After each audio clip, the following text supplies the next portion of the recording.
नमस्कार दोस्तों, आप लोगों का स्वागत है द पुस्तक वाला शो में। आज मैं आपके साथ एक पुस्तक का रिव्यू साझा करने जा रहा हूँ। उस पुस्तक का नाम है हाजरा का बुर्का ढीला है, जिसको लिखा है डॉक्टर तबस्सुम जहाँ ने। इसमें पुस्तक में 12 कहानियाँ हैं, जिसका शीर्षक इस प्रकार है: अपने अपने दायरे, मौत बे आवाज़ आती है, गुरु दक्षिणा, सच्चा भक्त, हाजरा का बुर्का ढीला है, झूठा ईश्वर, भूसे की सोई, भूख बनाम साहित्य, पानी और आसमान, प्रेम और समर्पण, कला और भीख, शहर वापसी। तो आज इसी पुस्तक से मैं कुछ कहानियाँ या उनके कुछ ऐसे डायलॉग्स जो आपके साथ मैं साझा करने जा रहा हूँ, जो आपको इस पुस्तक को पढ़ने से प्रेरित करेंगी। तो सबसे पहले मैं अगर कहानी की बात करूँ तो मौत बे आवाज़ आती है। ये कहानी उन मज़दूर लोगों की है जो कि लॉकडाउन में फंस जाते हैं। उन्हें किस तरह से उन्होंने संघर्ष करते हैं, आपस के जो संवाद हैं उनकी उसी भाषा में रखने जो लेखिका ने रखा है, वो एक बहुत अच्छा काम किया है। जैसे उसी में से एक मैं डायलॉग आपसे साझा करता हूँ। लिखा है, रोटी की खातिर गाम से भागे, अब रोटी की खातिर गाम भाग रहे होंगे। तो उसी भाषा में जो वो संवाद करा, उससे कहानियाँ में क्या होता है, एक नयापन आता है और एक प्रैक्टिकलिटी दिखती है, एक सच्चाई दिखती है। उसी तरीके से अगर हम गुरु दक्षिणा की बात करें तो ये एक कहानी है कहानी है नमिता, डॉक्टर फ़ातिमा, मनोज और प्रोफ़ेसर लता की, जिसमें नमिता जो कि 7 महीने की गर्भवती महिला है और उनकी पीएचडी चल रही है, तभी उसको एक दिन उसके गुरु प्रोफ़ेसर लता का कॉल आता है।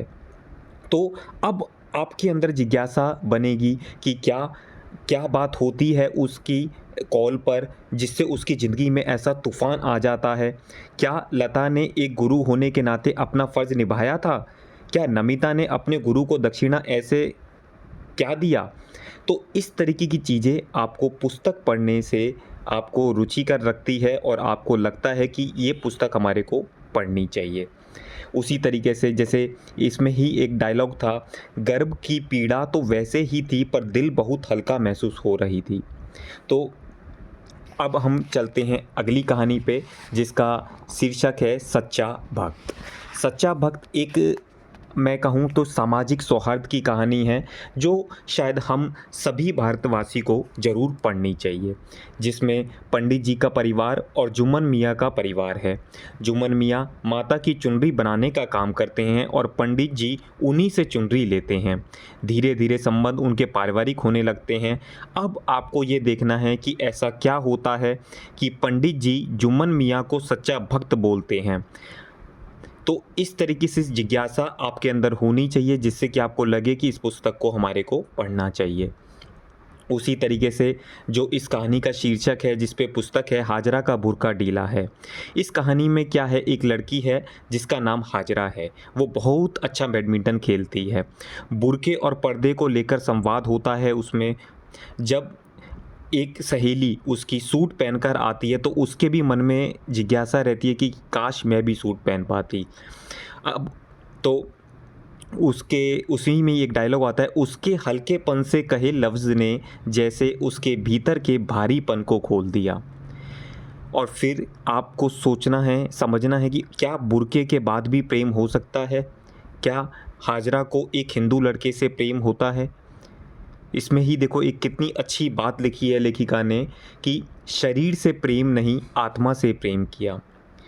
अब हम अगली कहानी पर चलते हैं। उसका नाम है झूठा ईश्वर। यह कहानी की अगर मैं बात करूं तो ये एक गुरु शिष्य की है, जो अपने शिष्य को मूर्तिकला सिखाता है। पर शिष्य को प्रसिद्धि मिलने के बाद वो अपने गुरु को भूलने लगता है। अब गुरु को भूल जाता है, तो अब आपको इस कहानी में देखना है कि क्या फिर वो दोबारा अपने गुरु से मिल पाता है। तो इस तरीके से अगर मैं जिज्ञासा या इस तरीके से अगर मैं आपको बताऊं तो शायद आपको लगेगा कि नहीं, ये हमारे को पुस्तक पढ़नी चाहिए। फिर अगली कहानी की अगर हम बात करें, पानी और आसमान, जिसमें 2 बहनों का संवाद है, सुमन और कुसुम की कहानी। कुछ ऐसा लगता है कि आपको कुछ ठंडक सी प्रदान करती है। फिर प्रेम और समर्पण की अगर मैं बात करूं तो वो विनोद की कहानी है, जिसके लिए उसमें लिखती हैं लेखिका, खास के लिए आम हो जाना। रिश्तों की व्यस्तता के खंजर से गोदना। तो मतलब ये कुछ ऐसे मतलब आपको ऐसे डायलॉग मिलेंगे जिसको आपको लगेगा कि यार नहीं, हमारे को इस पुस्तक को एक बार पढ़ना चाहिए।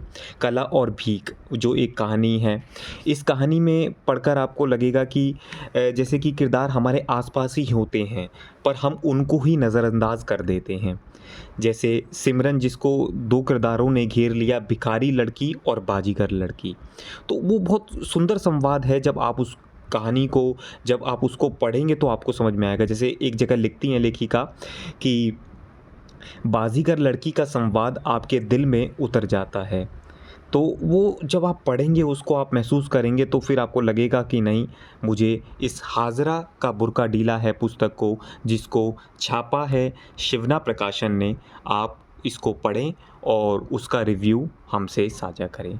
बहुत बहुत धन्यवाद।